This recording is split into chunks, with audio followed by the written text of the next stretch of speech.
danas je poseban dan i mene jako strah dok vas vidim, nekima se divim od toga kako su zgodni, a nekih se jako bojim. Pa imamo tu i svirače, pa imamo tu i klavirčeka, tu imamo neke strašne spodobe, da te vidim.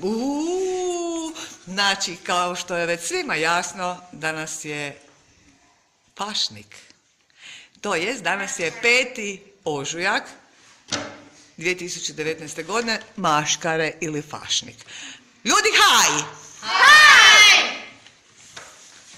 I danas se opet nalazimo na izvlačenju dobitnika kviza Kaj je kaj. Izvlači nam ova dva stvorenja, crveno i bijelo. Mahnite mi. Majde, protres kutiju. Dobro, zato odveži je. Zadani pojam bio je Auffinger. Što to znači? Da li čujem? Vješalica, tako je. Znači ono na što stavljamo stvari kad ih stavljamo u ormar ili negdje da se suše. Ide li, Majda?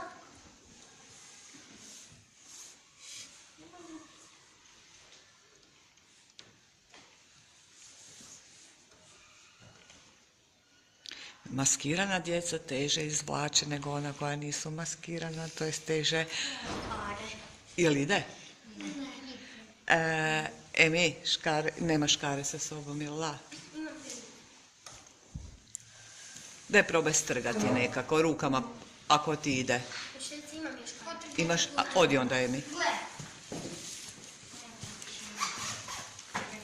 Malo zastoj, vi gledatelji, oprostite zbog dugog čekanja. Ali zato pogledajte, zato vrijeme ove prekrasne maske koje se danas nalaze na izvlačenju.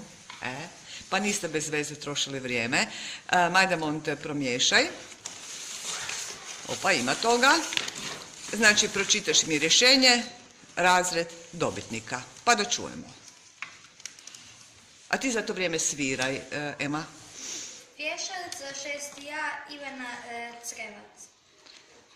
Pljesak za Ivanu Crevac. Da vidimo što će nam izvući Fran. Fran, znači, želimo dobitnika iz nižih razreda. Prvo pročitaš rješenje, pa razred. Jel vidiš od te maske? Auffinger. Auffinger? Vješalica Len Pavlovi 3. Bravo, bravo! Vidimo se sutra, ljudi, uživajte danas na maškarama. Bye, bye!